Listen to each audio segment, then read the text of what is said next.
Je m'appelle Eric Motta, je suis le dirigeant de la société Forcis. Nous faisons de la gestion de patrimoine. Nous revenons dans les domaines de l'immobilier, mais également du placement, de l'assurance et au sens large de l'accompagnement patrimonial de nos clients. Je suis bitérois d'origine puisque je suis né à Béziers il y a quelques années maintenant en arrière. C'est une ville que j'affectionne, j'y suis resté pour toute ma jeunesse et je suis revenu en 2004. C'est ma ville de cœur, c'est ma ville de naissance et c'est surtout une ville qui a su se réinventer et dernièrement avec une rénovation urbaine extraordinaire. C'est la deuxième ville avec le secteur sauvegardé le plus important en France après Paris. Donc il faut imaginer la qualité des bâtiments.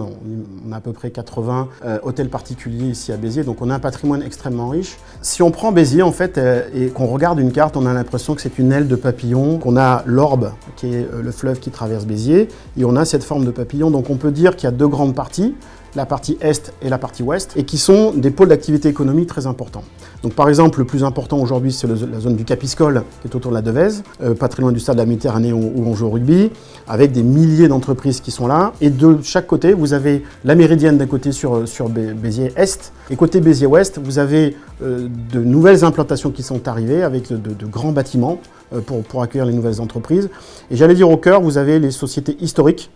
Vous avez cité Schlumberger, voilà, qui est une des sociétés qui lance avec le projet Genvia de quoi faire de l'énergie verte, à peu près 9 hectares de développement. Pour l'instant, c'est encore au stade de pilote, donc c'est en train d'avancer, mais ce qui devrait amener également des milliers d'emplois. Voilà, donc vous voyez, tous ces pôles économiques sont répartis de manière assez harmonieuse autour de la ville, avec des pôles historiques et des pôles nouveaux, qui sont liés notamment soit au développement logistique de la ville, soit à des nouveaux projets industriels.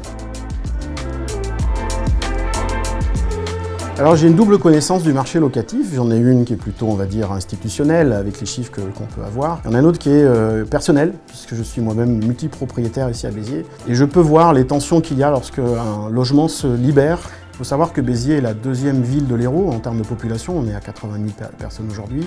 C'est une croissance démographique très forte. Pour vous donner un exemple, j'ai un appartement au centre-ville de Béziers, avenue Foch. Lorsque l'appartement se libère, ce sont 100 demandes qui arrivent dans l'heure. Les gens cherchent plutôt aujourd'hui des petites surfaces.